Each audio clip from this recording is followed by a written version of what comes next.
Thank you.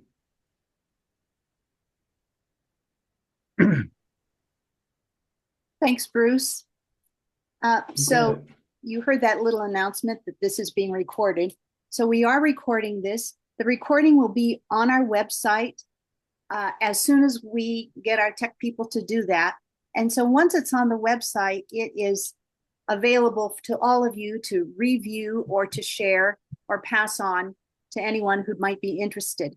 Additionally, Bruce does a wonderful job of writing up a recap of what went on this evening. And so that will be available on the website as well.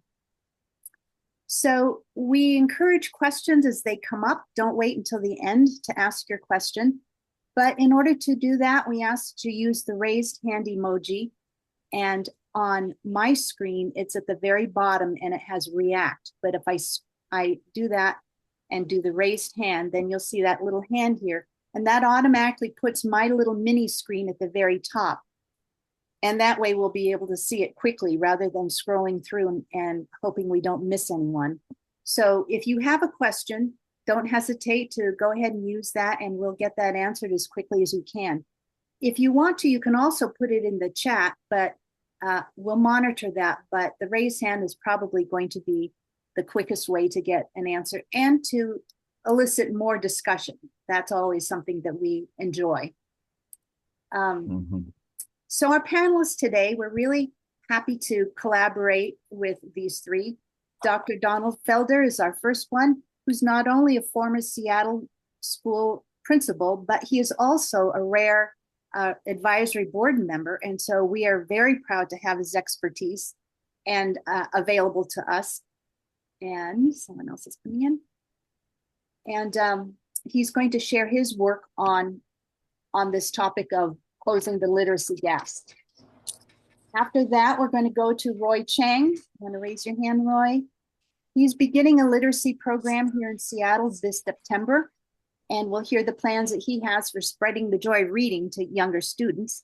And then we're going to end up with Maria Graham at the top of your screen there. Okay, thank you, Maria. And she's from the Reading Equity Project, and she's going to share the issues of illiteracy and the science behind rectifying the situation.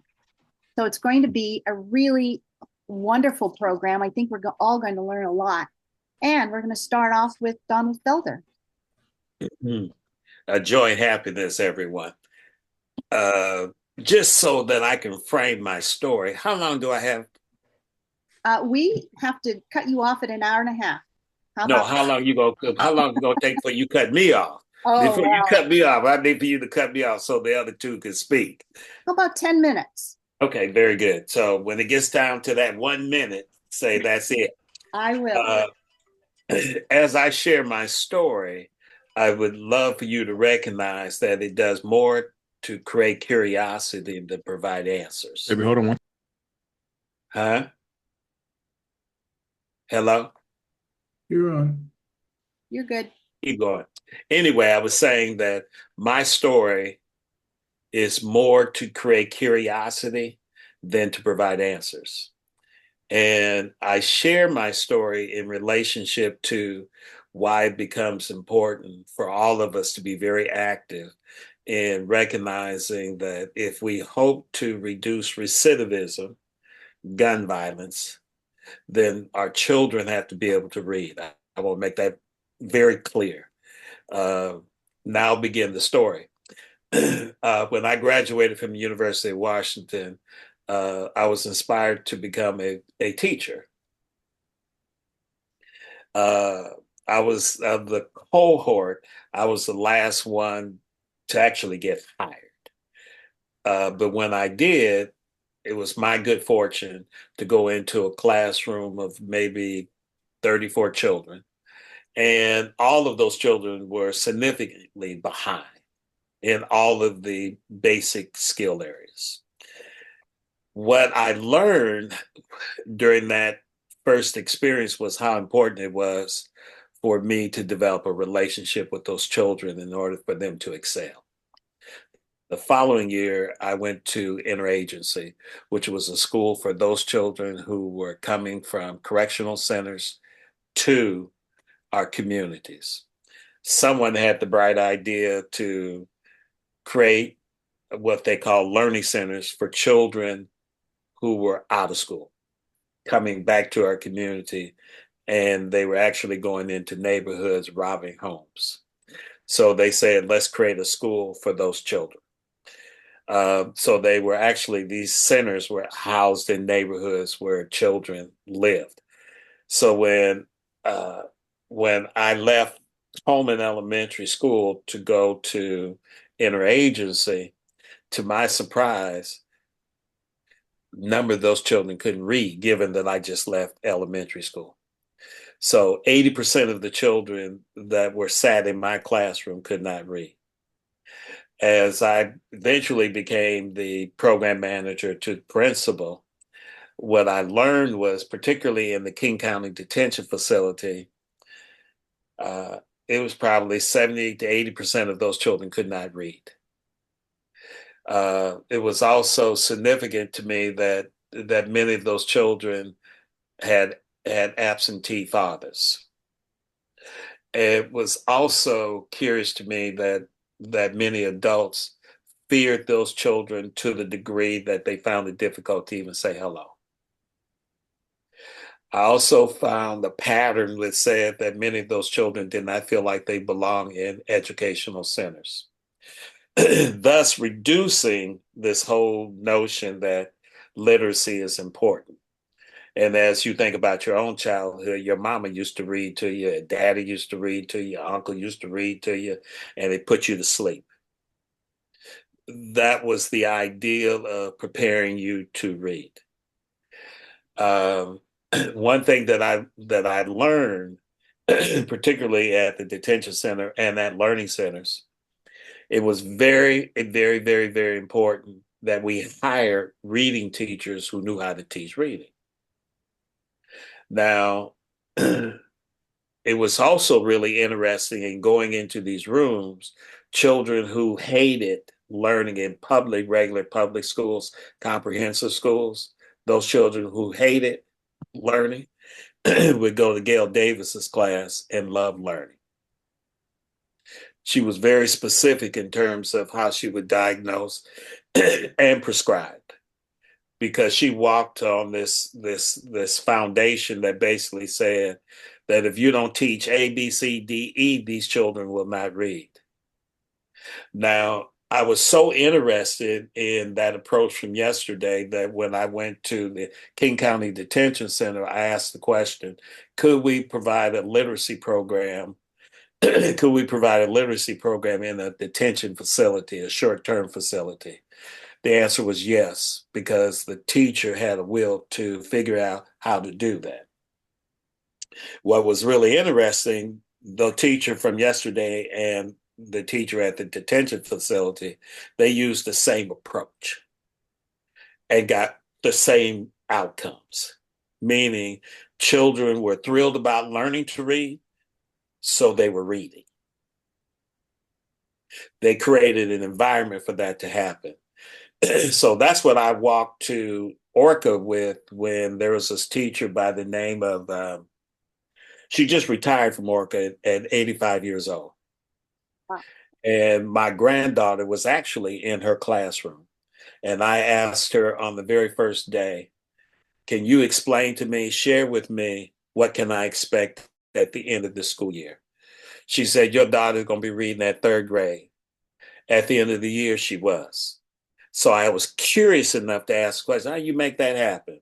What I learned was that what she was doing is what Gail Davis did. What Davis did also occurred in the King County Detention Facility. So it wasn't a mystery about how teaching, whether or not one could teach children to read who were older chronologically than their ability range, much older, like 16K read, pre-primer. But it's so interesting that all that were in those three teachers' classrooms thrived, got excited, were enthused about reading. So I went to elementary schools for about 5 years to try to figure this thing out. Why are elementary teachers, students could not read, particularly our Black students, why they couldn't read. Now, I don't know the current data, but I'd be willing to bet that if you looked at the data, 50% of our children can't read. And if I said, can the children read fluently? The answer would be no. So if we are, somebody mentioned this word, these three letters, DEI. I heard it this morning while watching the news, and they called Kamala a DEI hire, which meant that, well, we ain't interested in diversity, and we sure not interested in no equity, and we sure don't want no inclusion.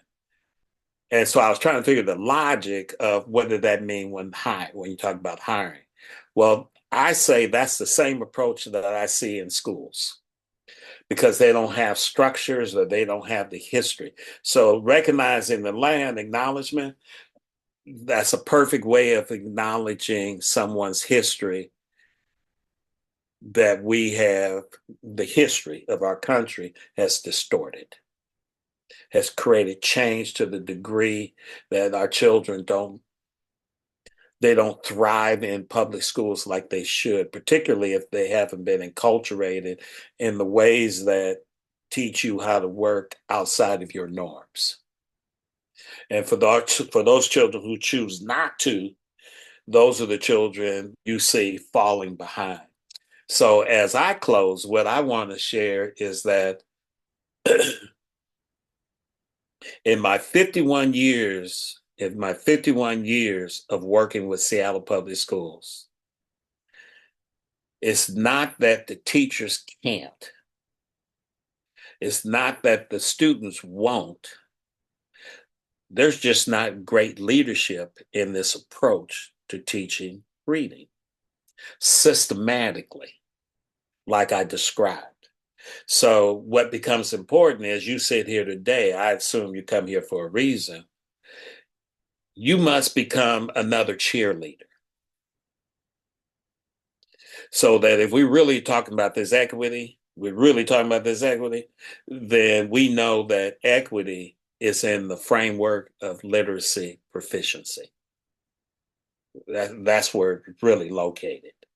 And we need to build a team of people around this notion that literacy is important so that we give children opportunity to get into these STEM fields, because that's where the money is. And children who don't have that worldview got a neighborhood view. And in the neighborhood view, you don't see all those STEM opportunities from around the world. So teaching reading does what? Creates curiosity to expand worldview. Then you're going to want to know something about yourself. And then when you got identity development going on, you're going to read more. See, this is really like common sense to me now, given that I've been on this educational thing for 51 years. So what we have to do is say, and I swear I'm gonna be done. It's recognizing that state constitution says it is of a paramount duty to provide ample provisions for every child who lives within the borders of the state of Washington. So when I hear the word ample provision, I'm going to connect that to what we call equity, so that children can see over the fence, not through the fence, so they see over the fence. And when I hear a paramount duty, that means there are no excuses. So we need to be able to say to Seattle Public School, the school board, there are no excuses to have decades of failure. And we will no longer tolerate that. I can't be the only person talking about that. That's why I need for you to talk about it, so that you can talk to your friends about it, so that all those who are saying that this is unacceptable will be talking to their school board member, will be talking to the superintendent, because that's his goal. His goal is that every third grader will move to fourth grade reading at grade level. Ask yourself this question: do you know if that's true? Do you know? And I'm saying that if you don't know, then that means that we're closing our eyes to the plight that exists for our children.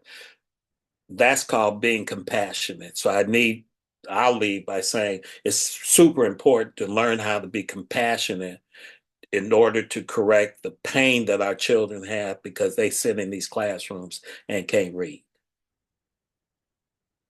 And I just like for you guys to be cheerleaders so that there are a gang of us who are talking about what's going on.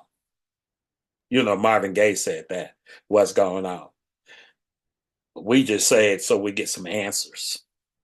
So I'll close. I bet I was over 2 minutes, 10 minutes, wasn't I? Was I over 10 minutes? I was. You're muted, Robin. I'm See, good. you're good. You were barely over 10. So we're going to pass this off to Roy. Thanks, Donald. You're welcome. Great. Thank you so much for everyone being here tonight as well. My name is Roy Chang, and I currently am the executive director of School Connect Washington. It's a nonprofit, and we do after-school programming, providing both literacy and math intervention for K-5 students. My story started here on Beacon Hill at Seattle Chinese Alliance Church. I'm not at the church right now, but I was the lead pastor here for the last 20 years. And when I first came to the church, there wasn't actually $1 that was being spent in our community at all. And just kind of my understanding of faith and making it really active and loving others, we had to be part of the community. And so that's kind of started this journey of how we can actually be a really good neighbor to friends right here on Beacon Hill. And that led to a partnership with Dearborn Park Elementary School. A few years into that partnership with Dearborn Park Elementary School, the executive director at that time, his name is Kelly Aramaki, at Seattle Public Schools. He's now the superintendent at Bellevue Public Schools, but he found out about our partnership and said, "Hey, Roy, if you know like 3 other churches that could help with the worst performing schools in the district, which all happen to be on the south end of Seattle, could you do that?" And so that kind of led to about a 15-year journey of doing school church partnerships all over Seattle. And so we created about 50 some partnerships over those years. But one of the things that struck me is that I had a meeting with Kelly one morning and he showed me some data. And he showed me the data on Emerson Elementary School, which is one of the furthest south schools here in Seattle.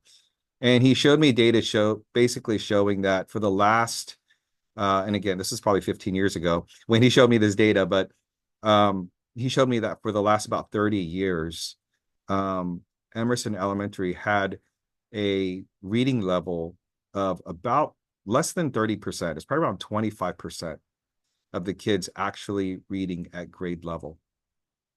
And that had been persisting, if you can imagine that, for at least 30 years. And then he would show me the statistics for white, for Asians, it's reading levels, hovering somewhere around 70, 75. And so that's when I was first introduced to that idea of the education gap.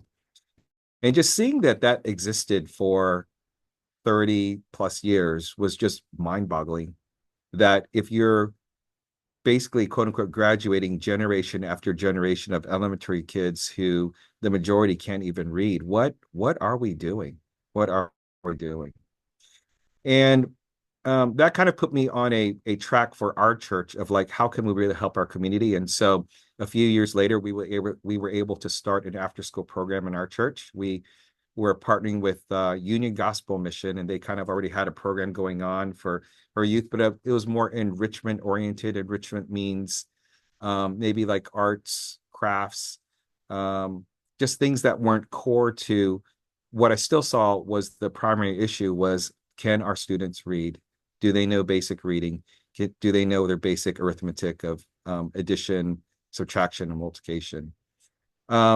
So anyway, so we started a program here at the church, and one afternoon, there was one kid, African American kid, the guy that he was a fourth grader. He was a kid that constantly gets into trouble, but I don't know. Those are the kids that I want to see, the change. Those are the kids that like I want to invest all my time in. And so, anyway, one day he was got into trouble again, and so I just brought him up to my office, and I just wanted him to just read something, like read a really simple scripture verse, and it was about kind of like not talking too much, because if you talk too much, that gets you into trouble, was one of these verses to give him a hint. Um, the first four words of the sentence are when words are many, when words are many. And he was struggling. Actually, he just didn't want to read it. And I just kind of tell him, hey, just come on, just read this. Just do it for me.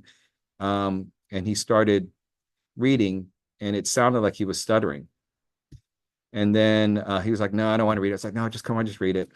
And then he went, when words, he got to R. And then when he got to the word many, he started actually sounding it out. And then he just couldn't do it. He gave up. He's in fourth grade. And something happened where our eyes like locked, where I realized what was happening. I realized at that moment that he couldn't read. And I don't know the look of expression on my face. I think it was probably pretty horrible, but he just slumped back in his chair, his eyes hit the floor. And I can only describe what I could see as like visceral, like shame. If shame were literal, if you could see it, I just saw this blanket of shame just pour over him. And so all the things that I had been learning about the education gap, achievement gap, and things like that, that's really just the surface of what the lack of education does to a child. It is a identity gap. It is an emotional gap. It is a soul gap. And so if you can imagine, for some of you who know that the education gap, the literacy gap continues to increase, if it's not taken care of by really third grade, it will continue to grow. I just applied that to his emotional growth, his sense of self and identity, his sense of worth. And to imagine that gap widening for his whole life, what does that do to a human being? And so that moment really like destroyed me. There was just that whole week. And even just a lot. And I would say that really was the turning point for me I never thought that I would be in work like this. I thought that I would be in the ministry forever, but now I'm just doing ministry in a different way. And so a few years ago, I felt was the right time, coming out of COVID, to step out of the pastorate ministry and to really take a harder look at how are our communities doing with this academic need, because it hasn't changed. And like Donald has said, our city, our country, is really failing our kids, and it's not the fault of our schools, but this system that we've created and the lack of attention to it. That is a crime. That is a crime. One of the things I did before stepping off from the pastorate and starting this nonprofit that would do after school programming for our low under-resourced communities is that I just took a look, kind of like I don't know what's called, like an asset mapping, and saying, okay, I understand that the number one need in our community, especially here in South Seattle, is the academic gap. And that kids, right now, the statistics are basically less than 30% of African American kids can read at grade level. I mean, just let that sink in, right? That's what's going on currently. But knowing that was the number one need in our community, and to me, that was the number one thing, that if we could just change that, then you are putting children on a completely different trajectory in life. How many people are actually doing this work? And it's just very sobering how very few, um, whether it's nonprofits or even for-profit childcare centers or things like that, how very few are actually addressing this issue in a very intentional way. And there's a lot of money that's being put into different organizations that are probably, when it comes to doing after school care, it's probably more enrichment based versus, again, targeting the literacy gap, math gap. So anyway, so that's what School Connect Washington, that's what we're based on. And so again, we're a very young nonprofit. This fall will be our third year in existence. Our first 2 years have been at Dearborn Park International School, and we run an after school program there. It's every single day, Monday through Friday through the school year, from the end of the school bell till 5:30 each day. And we do both math intervention and literacy intervention. The one at Dearborn, there's no cost to any of the students, to any of the families. You get in through basically referral from teachers and administration. That's the way we do our equity. It's not like an open registration, anyone can come in. No, the teachers know which students need this the most, deserve this the most to be in that class. And what we've seen is just tremendous turnaround. And we do that by looking at students' MAP scores, MAP, which is basically national tests. And we can see very clearly when students enter our program, just how their scores at both in math and literacy just kind of begin to take that upward trajectory, and they can reach grade level. Some of them are now like above grade level, even nationally. So it's pretty amazing the work, and so it's just giving an opportunity. Honestly, I feel our work is giving our kids a chance to learn, giving the kids a chance to read. And when you give them that chance, they accelerate. They accelerate. And our second program, we're opening our second program this fall. It's going to be supporting Daniel Bagley Elementary, which is a North End school in Green Lake, which you would think, aren't they the other side of that achievement gap, right? But because of its adjacency to Aurora Avenue, it's also a McKinney-Vento school. So McKinney-Vento is federal funds for homeless students. So it's actually a hub for homeless students, K-5 aged students, that if they're in a tent city, if they're sleeping on someone's couch, or wherever they are, there's always funding that's provided from the federal government through Seattle Public Schools, that they can get an Uber, they can get a taxi cab, whatever it is. So at least where they go to school will be consistent every single day. And those are the students that we're going to be enrolling as much as we can into our program this fall. So that's the work that I'm doing. It is a beautiful work. You get to meet beautiful people like Donald and Maria, and others. And this is something I'll just close with this. I think the achievement gap and the reading gap is closable. It's closable. And I think that when 15 years ago, when Kelly Aramaki showed me how the past 30 years from that point on, you just have failing schools over and over. I do think there are some individuals in the system, and maybe there's just systems that say that, well, we'll never fix this, or this is an unfixable issue. People have tried for many decades to fix it. I don't know. I don't know if they really have tried. But I think that this is a really prime time that Seattle Public Schools and just the surrounding really need a wake-up call that and to believe again, or to believe for the first time. I don't know what it is, but to believe again that this absolutely can be solved, even with the resources that we have right now. I think if they're just spent well, targeted in the right places, Maria's doing great work for that, we can close this gap. Yeah. Thank you. Roy? Robin, you had your hand up. I'm Yeah. sorry. Did I go too long? No, no, no, not at all. I Yeah. was just going to say, when students are referred by their teachers, is there any reluctancy to join do they feel like they've been singled out, and does that happen more the older they get? What's been your experience? Yeah. Yeah. I think that maybe that first year when no one knew who we were or what really our program was about, a lot of people thought it was just an after school program, just like any other, drop-in center or something like that. I think, and so that we didn't have any reservations from the kids. They didn't, it wasn't labeled as like this is the after school program for dropouts, for the kids that are having a really hard time.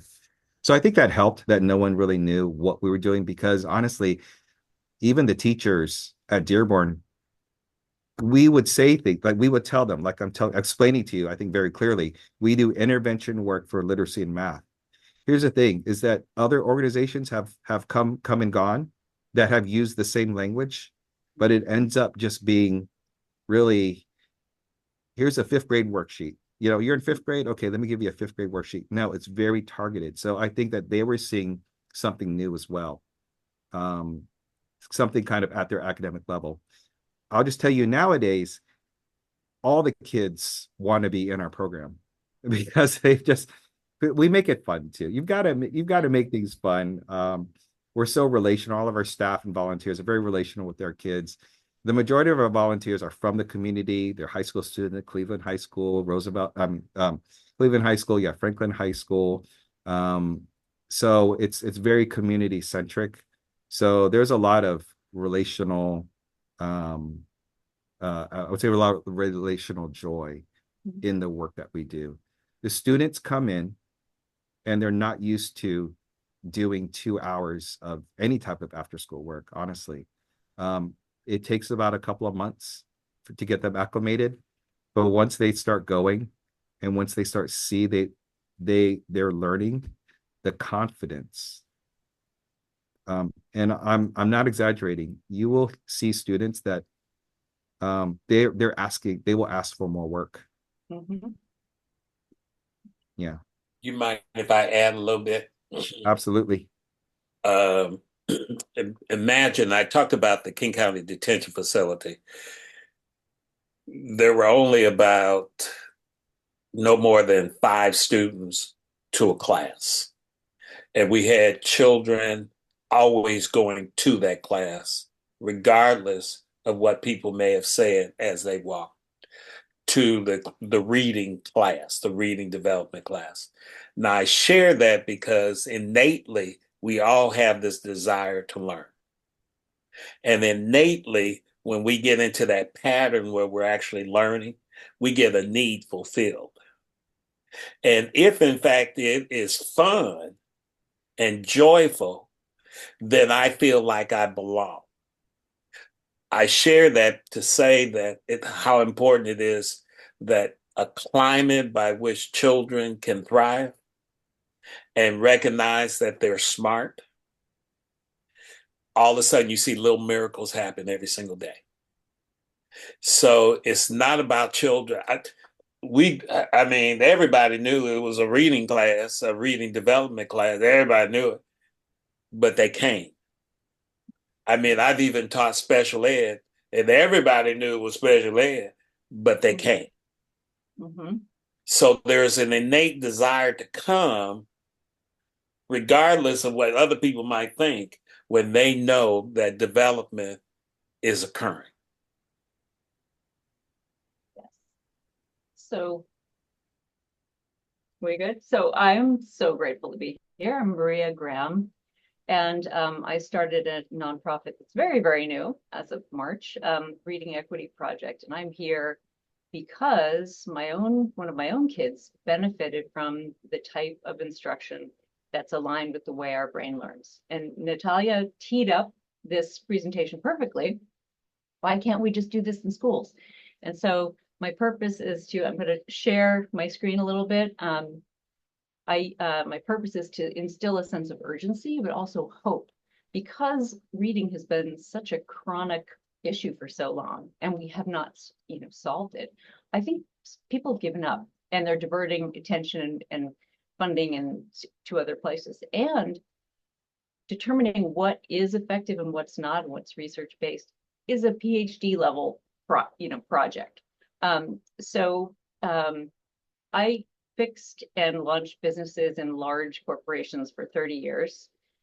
And my son, this kind of instruction transformed him, brought him ahead multiple grade levels. You'll see some before and after work. And because of my privilege, right, my life, I could pay for that tutor. And he said, Mom, she unlocked my brain. And it wasn't in his fancy school, public school. It wasn't anywhere. And I thought, this should not be a thing that's behind a paywall. And so during the pandemic, similar to Roy, in 2010, I attempted to start this overhaul in a district using their money, Mercer Island, which is well endowed. I thought, let's have a test pilot. To your point, let's do this in this school system and take it around the state, because since the 70s, we have not taught reading in a way that is aligned with the way we learn to read. So that did not go well. Teachers have been trained in very different methods. It is a very intensive process to retrain teachers like this, and there were very few resources. We were creating things as we went, and the superintendent, now superintendent, was my son's principal. He was lovely, but we were, up at midnight trying to figure stuff out for ourselves. Happily, there is more of a community now of people who understand this science of reading. And the whole purpose of this nonprofit in Washington State is to be maniacally focused on having this be the core instruction for every single child in every single school, starting in the most underserved schools. And so interrupt me. I tend to talk fast. I will hopefully not whip through this too quickly. During the pandemic, I decided it's time to change my career, if not now, when. So I went back to school to learn why it works. Got my master's, studied this wonderful district in Bethlehem, Pennsylvania, that did what we're talking about. They changed instruction from the bottom up. So without further ado, here, I'll share my screen. There we go. Can you see that, everybody? Right. So, let me just move. So it's called the Reading Equity Project, and our sole purpose is to end low literacy by changing instruction. I'll explain what that is and what it's not. We're working in community in particular as a way to change minds and diversify access to this type of instruction. I'll just whip through the opportunity, the fact that this really is achievable. We really can change reading and why. I'll address some of the barriers, which are significant, and just talk about where we're hoping to work. So you may ask, you may have heard, learning to read is easy, it's natural, right? Well, it's not actually. If you look at brain science, we learn to speak passively. We listen to people around us. It's not a difficult process because our brain is already wired at birth for reading. It is completely not the case for speaking. We are pre-wired. We are not wired at all for reading. And so the brain on the left, it's an unfortunate term from my favorite neuroscientist, Stanislaus Dehaene, took fMRI images of people reading, pre-readers over here, and then the reader. You'll notice there's a lot of new wiring going on. So we literally have to steal other parts of our brain to create these new neural networks, very complex new neural networks for the process of reading. My favorite geeky point about reading is that it's about sound. So here's the same very literate brain reading. Red is processing written text. Yellow and orange are oral language. So to read, we have our visual system has to translate that text into sound. We use a silent voice, Stanislaus, Dr. Dehaene calls it. we have to hear the word, and the moment our brain hears the word and processes it as oral language, we understand it. And that's why this instruction is so focused on learning to sound out words, among many other things. On my little glasses to see here. And the hopeful part of it is 95% of us, over 95% of us, based on 75 years of detailed, laborious scientific research, thousands and thousands of studies, absolutely no question. With the right instruction, proactively, and the right support, over 95% of us can be proficient. So when I hear a district or someone saying, hey, oh yeah, we do the science of reading, I usually say, oh, so 95% of your kids are reading? I'm not very tactful sometimes. So unless that is happening, you're not doing it right, basically. But to be fair, we have not created any of the systems that would support teachers or schools doing this. So you may ask, what is this thing, the science of reading? You may have heard it in the media lately. There's a page on our site, our website, that has New York Times and a couple other articles in the news section about it. Science of reading is that giant body of research. That's 75 years of scientifically validated research. So I'll give you some sound bites. If something is evidence-based, be skeptical, because scientifically validated research is different. It's peer-reviewed, data-driven. Structured literacy is the approach to teaching based on that. It's not a product or a brand. It's this really complex system for teaching reading. It starts and ends with sounding out words. So since the 70s, we've been encouraging kids to look at the picture and guess at words. We've been giving kids sight words and trying to cram it into their visual systems, which have no capacity to remember the 20 to 40 to 60,000 words we all use in our lives. Kids learn the rules of how to sound things out based on the rules of language. Hey, if a vowel is between two consonants, it makes this sound. And believe it or not, and I've seen this work, kids, that is a logical way that they will learn through varied practice, so that when they pick up that book in middle school, with no pictures for that text, they will be able to sound it out. It's explicit. So, Donald and Roy were sharing, when a child can't read, right now it's such a sort of implicit bias of ours that it's supposed to happen miraculously, magically. It's a secret shame when you cannot read. And that is the most toxic kind of shame. And so part of this whole system, this whole approach is, hey, we're going to figure out how our brains read, and here's how it happens. And we're all going to get there together. And it's also cumulative. So if you've ever studied a second or third language, your teacher would never leave out a whole group of verbs, right? Reading is like, and teaching reading is like building a skyscraper. It has to be done in order. And if you leave something out, the whole thing collapses. And first and foremost, since the 70s, we believe that core instruction is important. Quite literally, and I have several textbooks here. It was a whole, hey, wow, 70s thing. Reading is natural. Let's be less pressured. Let's not have all that structure, and build cozy nooks and give kids books and they'll read. Well, that's not true. And we have absolutely destroyed a huge percent of our population as a result. The diagnostic piece is, again, you've got to lay the foundation, make sure, like the kids in Roy's program, we're going back with a lot of them and going back to the foundations of language. Can they hear the sound between when you substitute a letter? Are they accurately hearing sounds and words? And let's help them practice so that they can get there.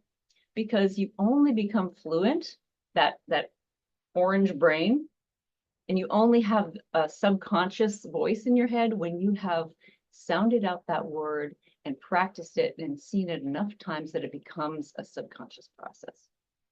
Am I totally boring you by now? Any questions? No? Okay. A little example of structured literacy book. So this teacher would have taught our controlled vowels. And I am not a teacher. I know enough just to be dangerous in this area. And then the little book that they read would reinforce all of that. And then they'd have spelling words and they'd hear a story and they might do puzzles and things, you know, different activities, reinforcing that lesson until it's so fluid they can read it. Because if you can't read fluently, it's not fun. And it becomes a snowball process, right? If it's laborious, you're going to read less. And the less you read, the worse off you are.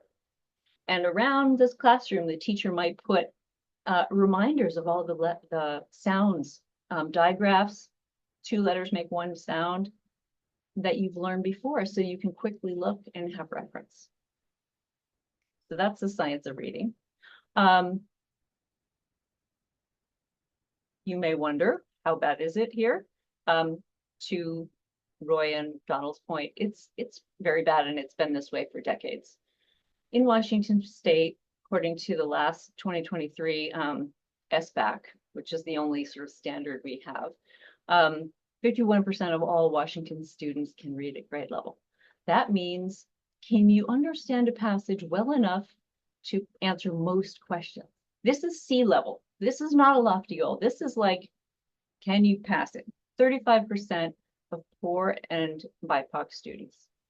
Because again, access and privilege have specific benefits for learning to read, and we'll go into that. So here's the ugly truth. Washington State 2023, 3rd grade. 3rd grade is key. We got to start teaching it right in pre-K, just sounds and rhyming. But if you aren't on board by 3rd grade, you're not going to recover, typically. So the blue line are kids that are advanced, and you've got groups across the bottom. Vulnerable, underserved students on the left, more privileged and more advanced on the right. Green is at grade level. So when we talk about being at standard, it's green and blue.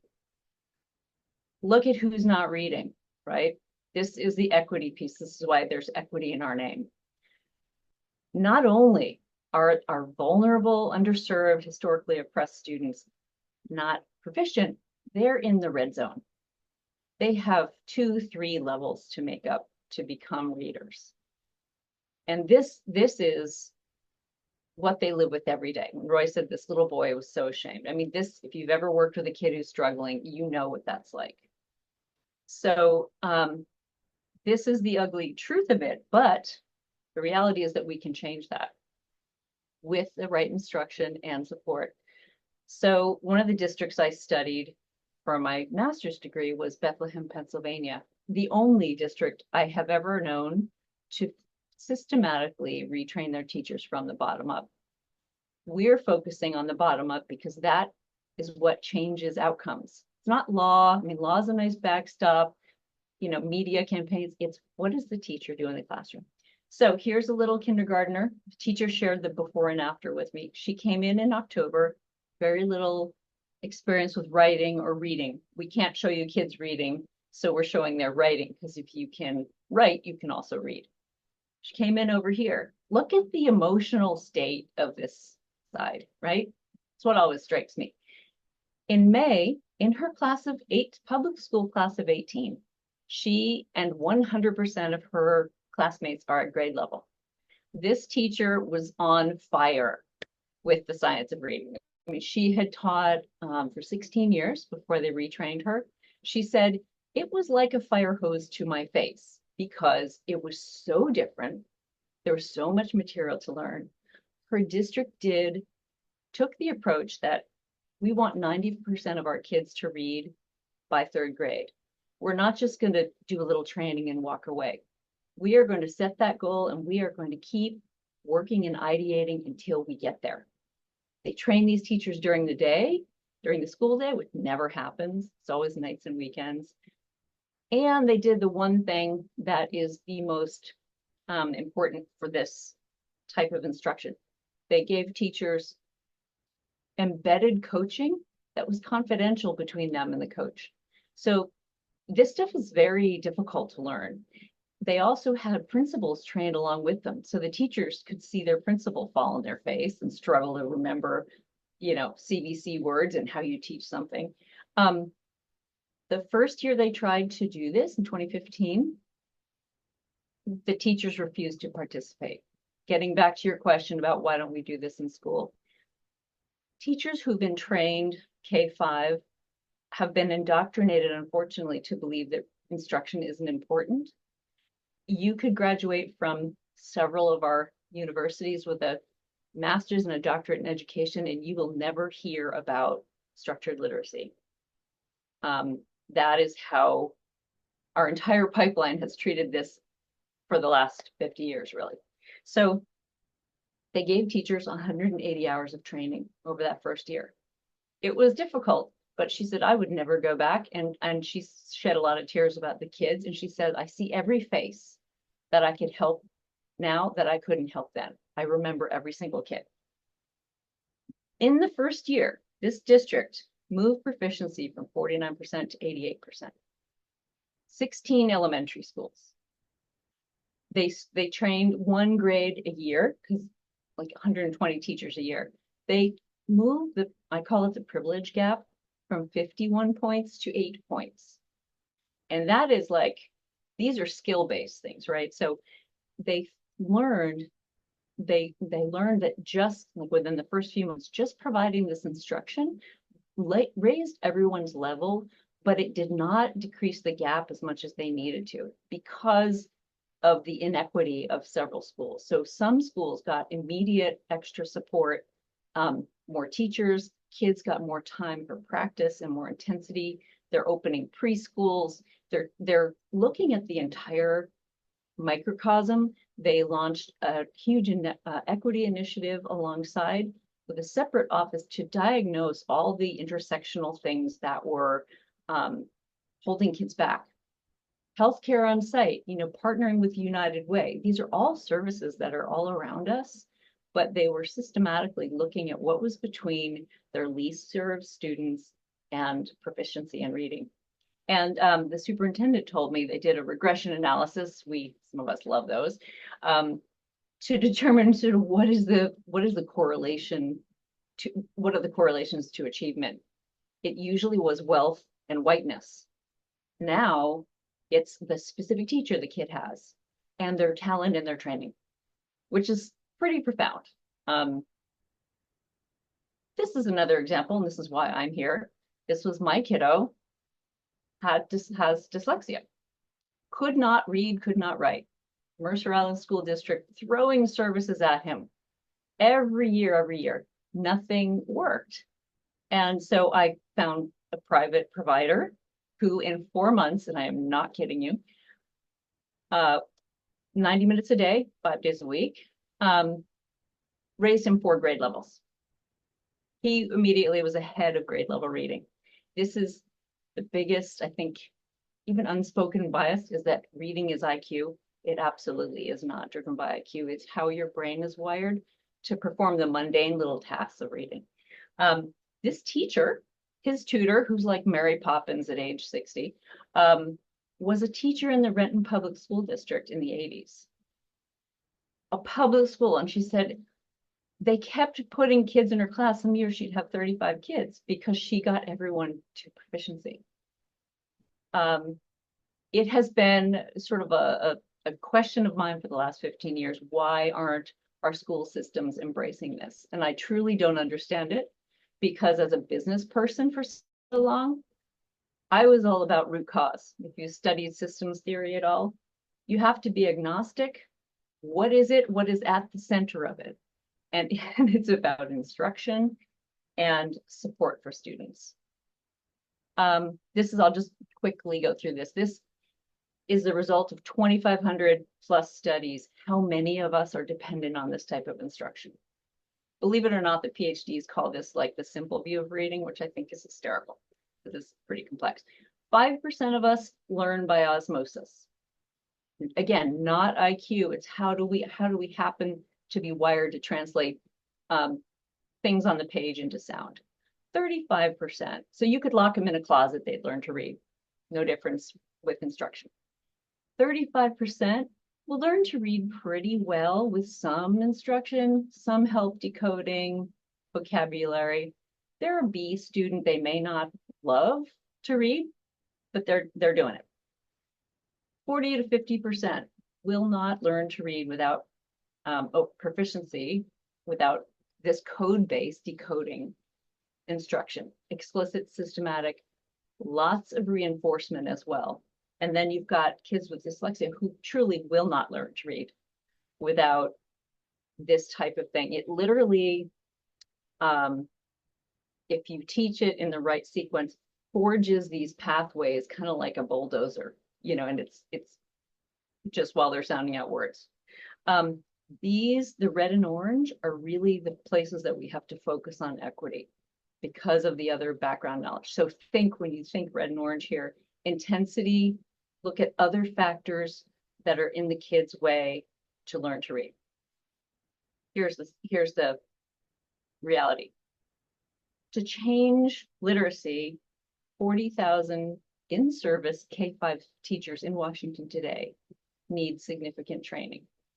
That's why we're focusing on what happens in the classroom. 96% of our sort of the training for our teacher pipeline don't include this with fidelity. There is one program, the woman who launched it is our head of our training program. She's a collaborator. So teachers who want to do this don't even know where to go. So we're disaggregating, right? We're taking both instruction and training to teachers and communities to meet them where they are.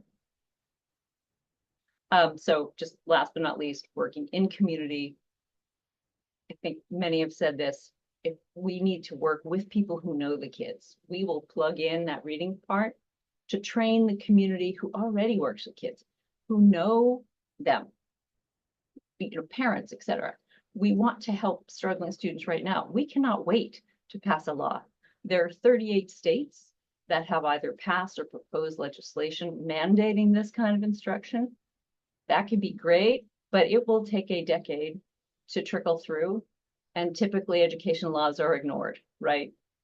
So that's really a backstop. Also, as a nonprofit, this must be in the public domain, right? It can't be for pay. So it should, you know, if you're a parent and your kid's struggling, there should be a place to go where you can print activities, you can get apps and things like that. So that's in our plan too. And for a decade, schools would not answer calls. They were absolutely uninterested. Now they're starting to read about the science of reading and they want help. There are so many vendors. This is the privatization of education, right? They all sell themselves as the one-stop shop solution. We want to be agnostic and present just what works, right? And not have that be, not have the conflict of interest of profit. And we want to be a support for schools who want to change. And that's me. So right now, in our little babyhood here, we have one little program going with Roy this summer with kids, 42 kids, I think. We've got, oh, actually, I wanted to share one more slide if you don't mind. It explains, here we go. This is the equity slide. Are you with me? These are the skills you need for reading. So they all combine to go to skilled reading. The top is the background part. Background knowledge. What is Egypt? Roy and his cohorts are teaching science and history right now for kids who don't have that vocabulary. Read alouds, working on that vocabulary, language structures. What, you know, how do you move things around and how does it change the meaning of a sentence?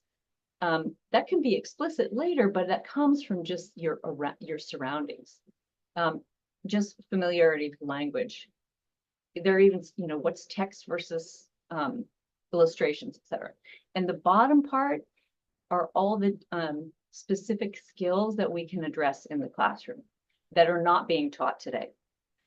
So this is why our program is half background knowledge and core knowledge, basically, and half skills.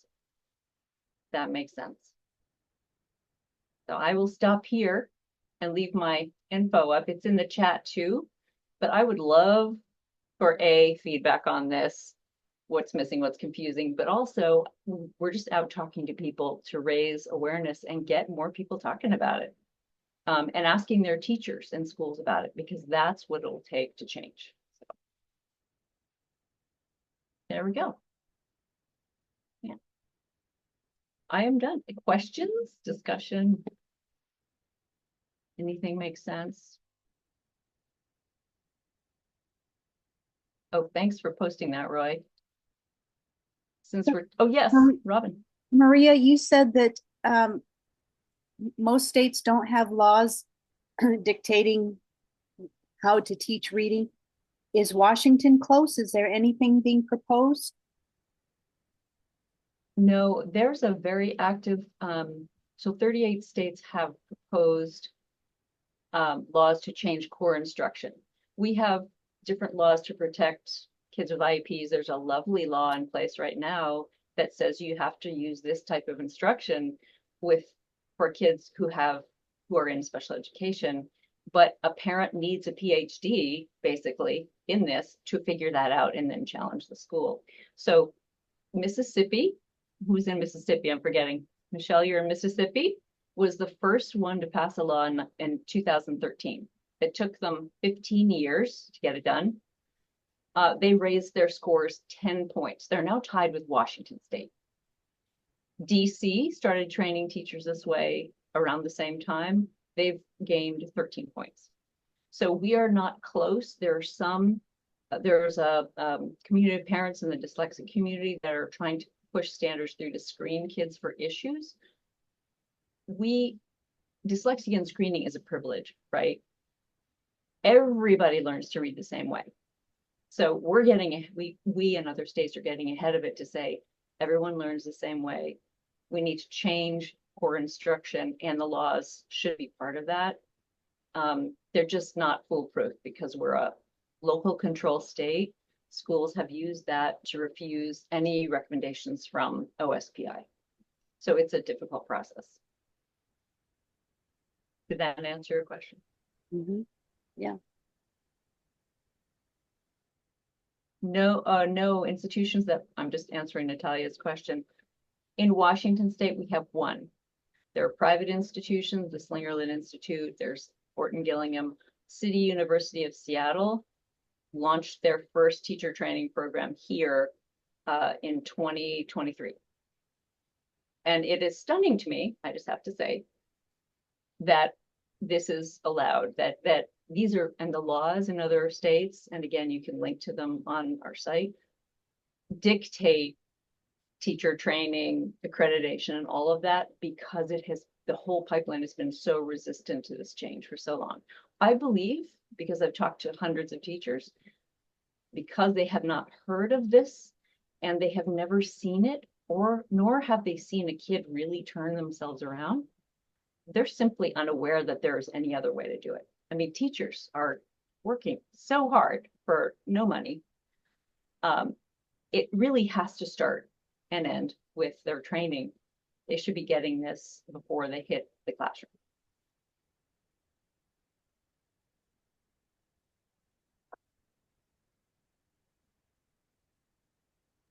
Yeah. Oh, Maggie. You're Sorry, muted. I can't find my hand raising hand, but there it is. There you go. That's like, So because I want to make sure I understand that what you are hoping is that the state of Washington and the teachers will be trained, particularly in that core instructional part.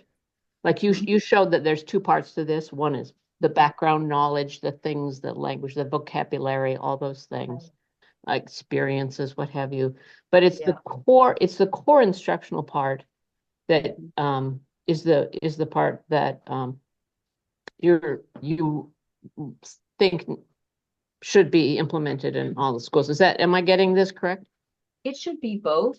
Not all students, wealthy students probably don't need as much of the upper part. It's called Scarborough's rope, but the skills, and it has to be both. So our approach is both. That's why if you decode the word zebra, but you've never seen it, Right. or the Nile, whatever. But the skills are what you rely on to decode text. Yeah. So, and our approach is with, we want to do is say, what does it take to get students up to grade level in an after school program? How long, how much intensity, what kind of teaching, small group, and make that a formula that we can repeat starting in the least served schools. That's what Mississippi did. They had a law that empowered their Office of Education to actually penalize and withhold funding from schools, and they were a local control state as well. So they, spent 15 years trying to figure out how to implement the law correctly. It's stunning now. I have schools calling us. Roy has been introducing us around to help them, and we're scrambling to get the funding together to do it and the resources. So we're building a, kind of an army of teachers. So the states that have core instruction as a law or a practice, whichever way you want to put it, pretty much across the board, it is used, and you had that chart of some people just learn to read because they do. We don't know why, it just happens to them. 30% of them learn with a little bit of instruction, and then 50+% need this core type instruction to be successful. So in the states that have implemented this, do they differentiate? I mean, or does everybody get both the language piece and the core instruction piece, regardless of where they fit in that? That's a great question. Oh, sorry. That's a great question. I can probably speak to the skill. First, I'll speak to the skill part. A teacher, so that kindergarten teacher I showed you, will, there are sort of fluid assessments. Does every child know their short vowels? Does every child know, and that's her diagnostic process on that skill area. Because it is so important, I imagine that states have a very organized way of dealing with the upper part of it, the core knowledge. Right. Mississippi, Tennessee, Louisiana, Ohio are pushing all sorts of stuff on their website. But I'll have to look into that now to see what sort of, if there's an approach in general. It follows privilege, basically. And the teacher will know. Yeah. Donald's had his hand up. Yep. Sorry. Oh, I'm sorry. I didn't see that, Donald. Why don't you go ahead, Michelle? I'll follow you. Okay. I hear you talking about Mississippi, and I'm down here in Mississippi, and the paper looked good, but my grandson is very intelligent, and what the teachers concentrate on, he stepped his foot out of line. They're always picking on him. So to me, I hear what you're saying, but the teachers aren't educated in race and aren't aware of their deep-rooted racism. All the paperwork that you have, that you're talking about, we had to pull my grandson out of school and put him into homeschooling.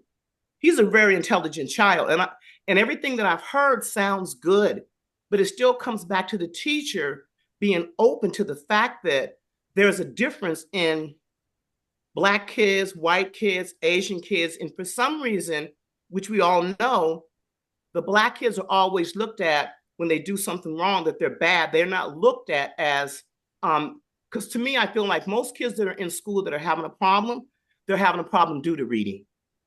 And that's why they'll act up. I work in the jail, so Felder, I worked at the King County Jail. I didn't work at the juvenile.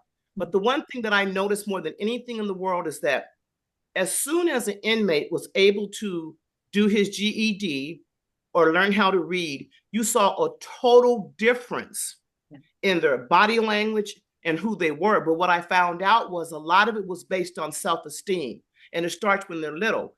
And when you're going to school every day and you're being put down, it kind of takes away from you wanting this education. And I kind of feel like sometimes I loved your paperwork and all the pieces you have, but I don't feel it's accurate in the fact that I know I'm in Mississippi and my grandchild is intelligent and the problems that he had at school based on the teachers. And the only reason he didn't get into too much trouble because my daughter would go to the school every day and so she would talk.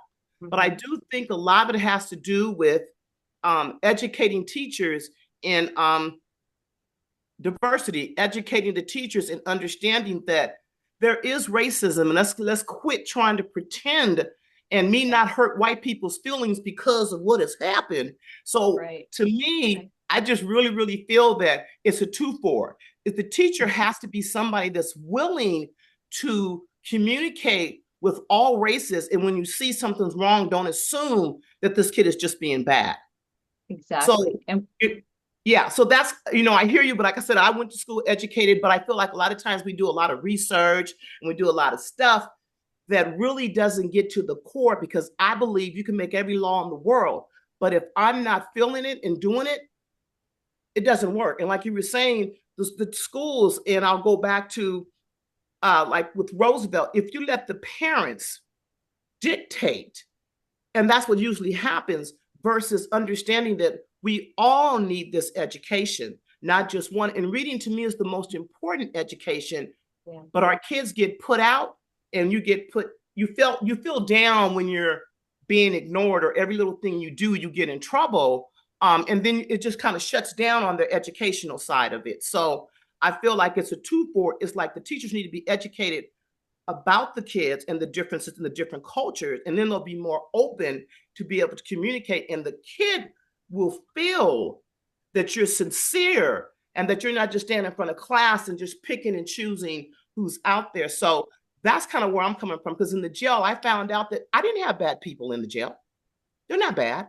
They made bad choices, and they feel bad about who they are and what they're doing, but they don't know what to do. So it was a lot of the self-esteem. And like I said, with the GED and learning to read, it totally changed the makeup of every one of my inmates. And when I was seeing them on the outside, they were so positive. But you're right, the literacy is extremely important, but the teacher's attitude is more important than anything in the world. And we know, You mind if I respond? You mind if I respond? Oh, yeah. Go ahead. You're actually making a very good point, because I think it's important for us not to walk away to say that what Maria described is the cookie. That we know that sometimes we need cookie and milk, which means that we need an interdisciplinary relationship that says, while I teach reading, I'm working with parents, so that the parents are able to bring in the cultural stuff that I need in order to make children feel like this is a place they belong. Amen. There you go. Not just change the dynamic if we understand that racism is about superiority. I'm better than you. I got stuff that you don't have. Look at my car, look at yours. So there's this arrangement that says these kids are better than these kids. That's why sometimes we ask the question, why did Black children sit in the back of the room? It's because of the way children feel they're treated in the room. So there's one factor that's associated with teaching reading really well, because that's the content about how we deliver. That has nothing to do with your relationship as you deliver. And I'm saying that relationship also brings in family, and it also brings in community. So you got this cycle that says when community organizations are working highly effective with the neighborhood school, and teachers bond in relationship to literacy development, will get better outcomes. Yes. And so what we're in essence trying to do is change the belief system about why our children don't read. Because currently, if you go into most of these schools, they do not have the structure to do what Maria just talked about. Mhm. They just don't. So they do what they know.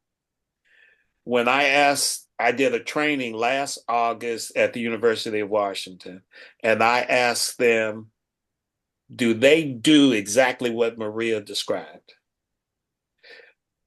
The place, all of a sudden, you would have heard the mice running around the room because it was so quiet. There wasn't a response until I brought up, well, maybe you just don't do it. And maybe this is why our children aren't learning. So the connection is that we also need relationship with these universities, these colleges, where they're actually teaching teachers to come into kindergarten, first grade, second grade, knowing how to teach reading. When it starts in the school, sometimes we get left behind. And so I want to thank you for bringing up this whole notion about what racism does, and Maria talked about in terms of privilege. Because some children do what? They get the privilege, not just in the school, but around the world. To do what? Create curiosity so that I read about it. That's what we have to start doing with our children as well. So let's I want to spend I really want to hear another question that you really have about why children aren't reading in our public schools. Could I just want to validate what you said, Michelle and Donald. There's attitude research because we aren't educating teachers about how people learn. Most teachers think it's hard work, IQ, and parenting, which made my head explode when I read that, because they don't have any other data point, and this kind of education can't erase outright racism, but it can start to take away some of the myths that they think they know. Yeah. I love cookies and milk, Donald. I'm going to use that. My cookies in my mouth. Yeah. And the only other thing I want to say is that the first thing we have to do is acknowledge that there's racism.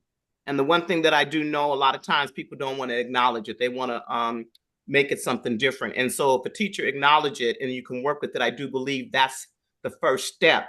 Because if you don't acknowledge something's going on, how are you going to make a change? Yeah. Well, change don't happen. Thank you. Okay. Who's As getting I disciplined said, more?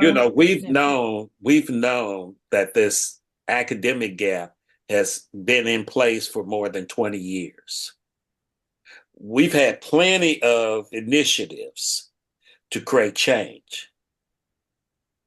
We're still at the same place.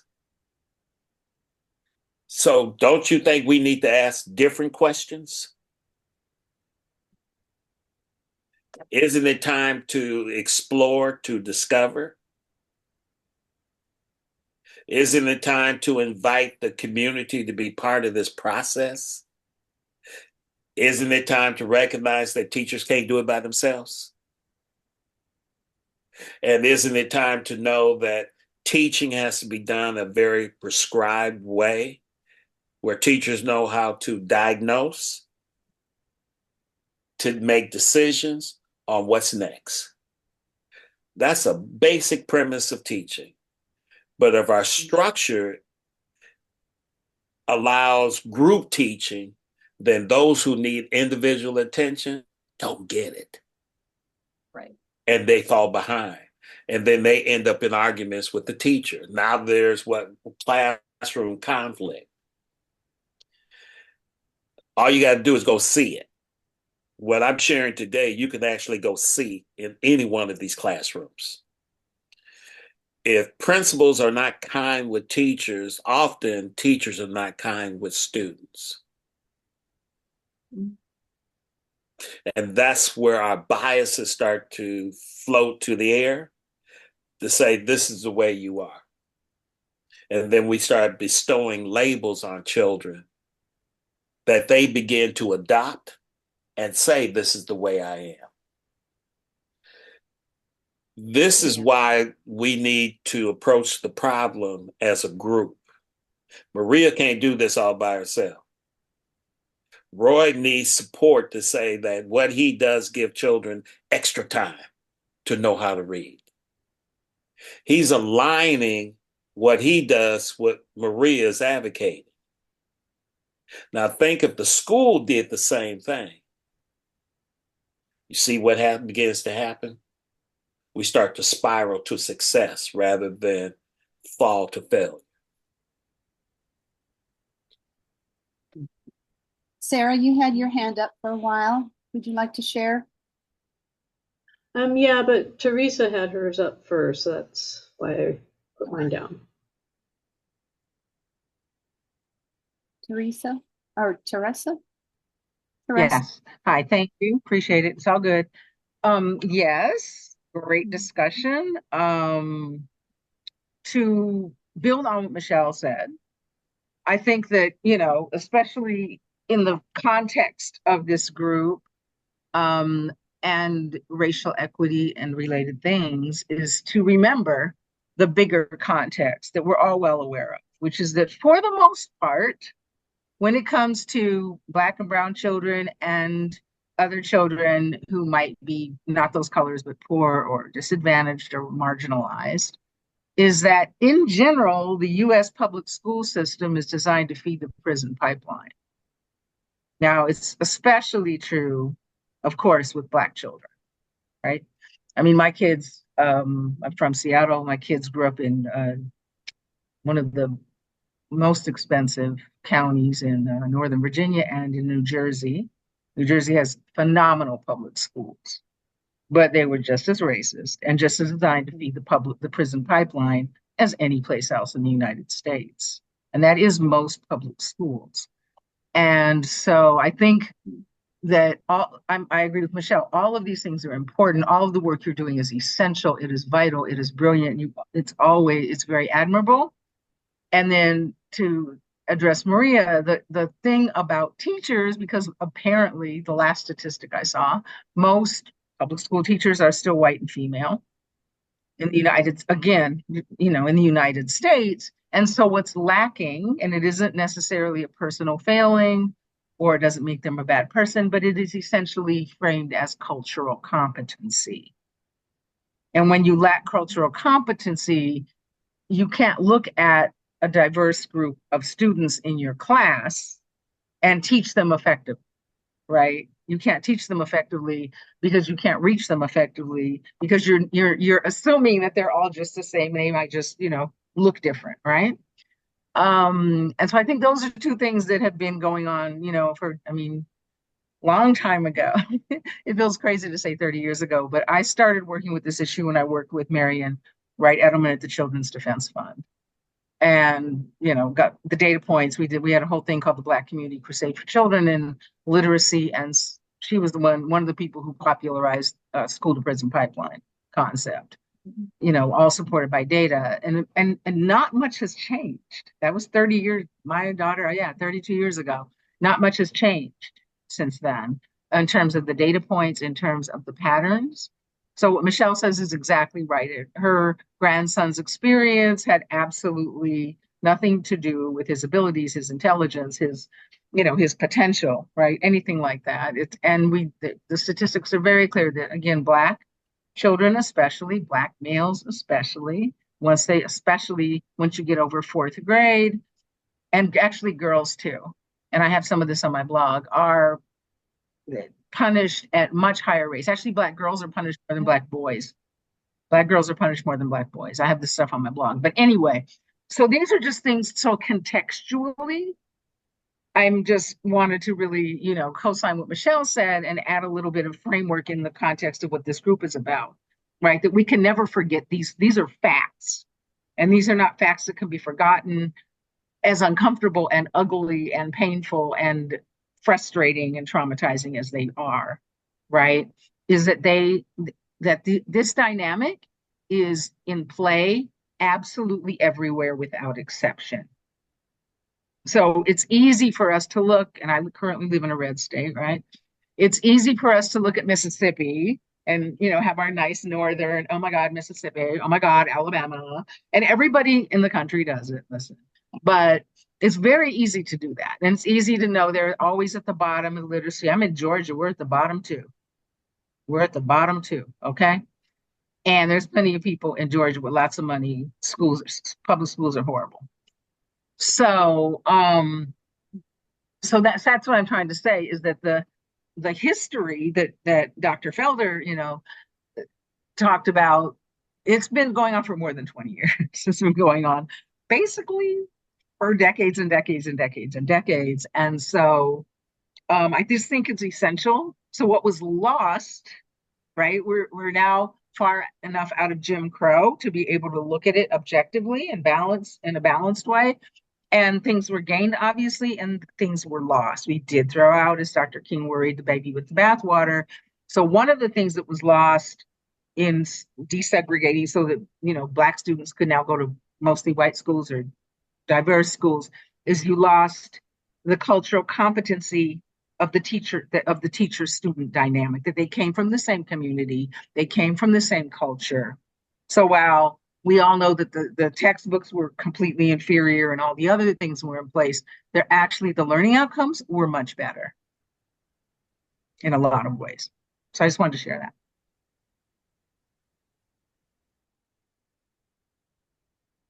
Yeah, we also lost Black teachers because they were fired and the white teachers were kept. I mean, this is a white bastion, this science of reading, and this is one of my biggest frustrations that, we need to recruit and expand this knowledge base because kids need to be taught by people who understand them and understand their experience. There's no way I can figure out all, and nor should I, to be in a school to figure out where they, what kinds of things are standing in their way. Finally, with this, and this is my last little note on this, we're finally hearing about equity in this science of reading place, and how to address local dialect and things without, so to honor that and talk about classroom English. Hey, we talk that way at home because that's who we are, but when you're reading it, it's going to sound like this, so that this is just starting and it's got to accelerate. We have to really diversify. Thank you for that. Sarah? Yeah, hi. I'm actually at a Literacy and Justice for All conference in Kennewick, Washington for basic ed. So I find it ironic that there are a lot of basic ed teachers that teach in prisons. It's a track here at the conference that I'm at for teachers in prisons, and think about the resources that we spend to get prisoners GEDs or AA degrees, and to educate them in prison. And what if we just taught them to begin with when they were in primary school? But yeah, the getting more teachers of color, I think, is the best way of solving this problem, so that they can understand what the kids are going through, and so the kids feel more comfortable, and also to instill that love of learning, of reading, especially. You have to connect with the student to do that. You have to understand what they're interested in, what their hobbies are. And nobody mentioned anything about librarians so far in this session, but Roosevelt has an amazing librarian, a Black woman, and I was in there helping, not her, because evidently she doesn't do volunteer, PTSA moms are not in the Roosevelt Library. She's fine, but I was helping the students do their laptop check-ins, and I got to see her in action, and she has created a safe space in that library there at Roosevelt. And I think that is something that also needs to be addressed, is librarians and the power of libraries, and getting students to to have that love of reading, because I mean, if they're doing well in school, if they go to school and they're engaged in class, that's fine, but they also need to get their 20 minutes a day or even 10 minutes a day, of reading, and having that love of reading outside of the classroom. And the librarians are so important for that. And I'm so thankful that Roosevelt has that librarian. And so just wanted to share that. So thanks. I'd like to follow up briefly to say that there is a library in everybody's neighborhood, and they have some wonderful librarians in the city's libraries. Matter of fact, the libraries even have levies by which they buy books to give away. They were so concerned about the children over at Leschi that we identified 35 students who couldn't read. They bought 19 books for each of those students and bought parents books as well. It was quite a show between Seattle Public Library and Leschi Elementary School. So I'm saying it's those partnerships that will make this thing work. And unfortunately, we're groomed to work alone.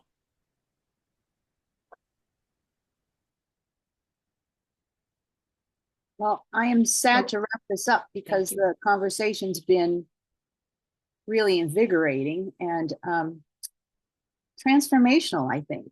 Thank you very much, everyone, for sharing. It means a lot.